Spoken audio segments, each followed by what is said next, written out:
이재명 대표와 민주당 입장에서는 위증교사는 일단 1심에서 무죄가 나왔고 전상범 변호사 말씀처럼 뭔가 뒤집힐 가능성이 반반이라고 봤을 때 핵심은 민주당의 선거법 위반 이거겠죠.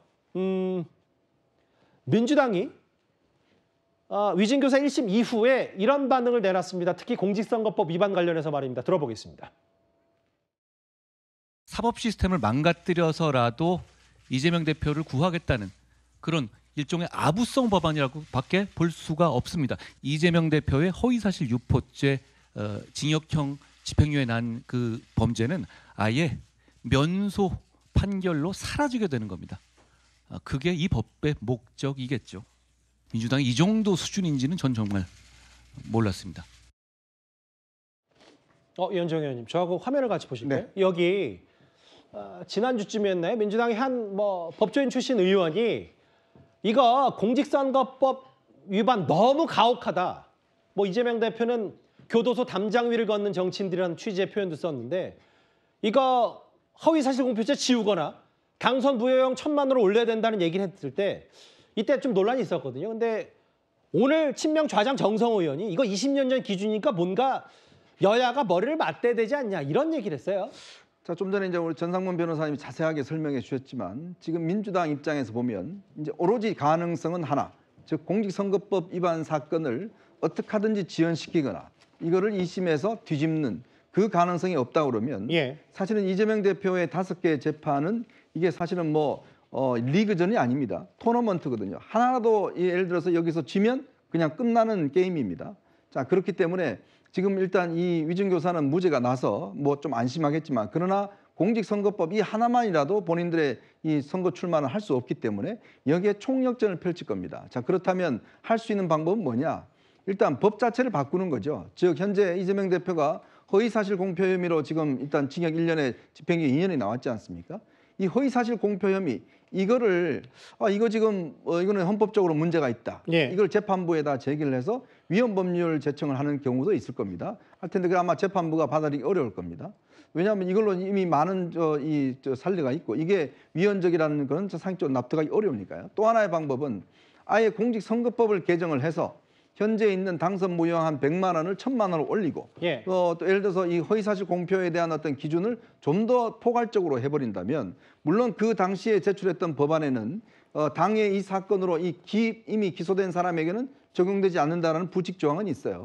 그걸 일단 빼버린다든지 아니면 또 그걸 넣더라도 실제 2심 재판부가 변화된 법안에서 판단할 가능성도 저는 참고할 가능성이 있다고 봅니다. 그러니까 소급 적용을 시쳇말로 받을 수 있다 이런 얘기인 거죠. 그렇대 하지만 그러나 이 법률안을 대통령이 거부권 행사해버리면 안 되는 거 아니겠습니까? 그렇기 때문에 사실상 민주당에서 선거법 위반 혐의에 대해서 할 수 있는 방법은 어떻게 하든지 여러 가지 재판을 지연시키는 방법, 그 방법 이외에는 없지만 조희대 대법원장 같은 경우는 예전에 김명숙 대법원장은 다르기 때문에 특히 633 원칙을 지금 지키라고 각 법원에다가 내려놓았기 때문에 아마 3개월 최소한 그 원칙 자체는 지키려고 아마 사법부는 굉장히 노력을 할 거라기 때문에 아마 여러 가지 시도가 어렵지 않겠나 생각이 듭니다. 근데 이제 이현정 의원 말씀처럼 어차피 대통령이 제2요구권, 거부권 행사하면 아무리 발의해봐도 소용없지 않냐라는 것도 있지만 근데 정성호 의원이 그걸 모를 리가 없을 테고 거봐라 이거 선거법 위반, 공직선거법 위반 뭔가 너무 가혹하다라는 취지를 얘기하면서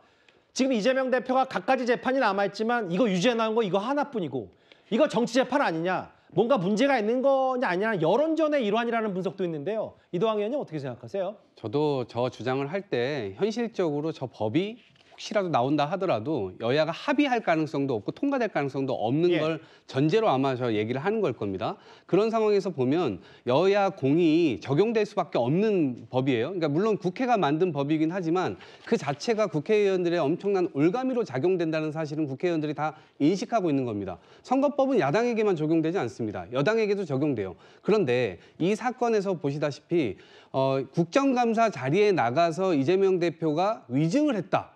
근데 그것이 당선 목적 허위 사실이다. 이걸로 선거법으로 걸었거든요. 저는 정치적 목적이 검찰에 있었다라고 보는 것이 위증죄나 아마 이런 것으로 걸었다면 금고형 이상이 나와야 당선 무효형이 됐을 겁니다. 그런데 선거법으로 걸었기 때문에 그 장벽이 100만 원인 거예요. 그러니까 훨씬 더 이 강한 처벌을 할 수 있게 되는 겁니다. 아주 약하게 받아도요. 그렇기 때문에 그런 지점에서 정치인들 스스로가 선출직인데 아니 어떻게 해서 이렇게 선출직이 아닌 사람들이 이걸로 단죄를 할 수 있냐. 너무나 이거는 국회의원들이 워낙 이 법을 어떻게 보면 그때 당시에는 필요에 의해서 만들었겠지만 이제는 시대가 변했고 또 공정할 것이라고 믿었던 검찰조차도 어떻게 보면 한쪽으로 기울이게 되는 순간 알겠습니다. 다른 한쪽에서 엄청난 공격 무기가 될 수 있기 때문에 이런 지점에서는 아마 야당만 해당하지는 않을 겁니다. 그렇기 때문에 여당 역시도 이 부분에 대해서는 적극적으로 검토해 봐야 되는 거 아닌가 이렇게 생각을 합니다. 그러니까 이재명 대표가 1심 유죄 나온 이 부분이 지금 20년 전 물가로 치면 이게 얼마나 올랐을 텐데 말이 되냐라는 건데 다만 뭐 여권이든 누군가든 뭐 그렇다고 지금 민주당이 이걸 할 말은 아니지 않냐. 이재명 대표 유죄가 나온 이후에 시점에 대한 얘기도 좀 많이 논란거리예요. 결국은 아까 이현정 의원도 잠깐 언급했지만 이재명 대표 5개 재판 중에 3개는 이제 지지부진한 상황이고 어쨌든 2개 중에 하나는 1심 유죄, 하나는 무죄가 나왔어요. 그중에 이제 공직선거법 1심 결과가 대법원까지 쭉 이어진다면 이재명 대표 차기 대선 출마는 불가능해집니다. 제가 전상문 변호사께 이 질문만 마지막으로 드리고 이번 주제 마무리할게요. 오늘 민주당에서 어떤 논의가 있었는지는 모르겠는데 이제 해당 자막이 나갈 거거든요. 저도 좀 그 단어가 생경해서 그 판사 출신 그 전상문 변호사께 질문을 드리려고요. 오늘 이건태 민주당 의원이 뭐라고 얘기를 했냐면 위헌 법률 심판 제청이라는 표현을 썼어요.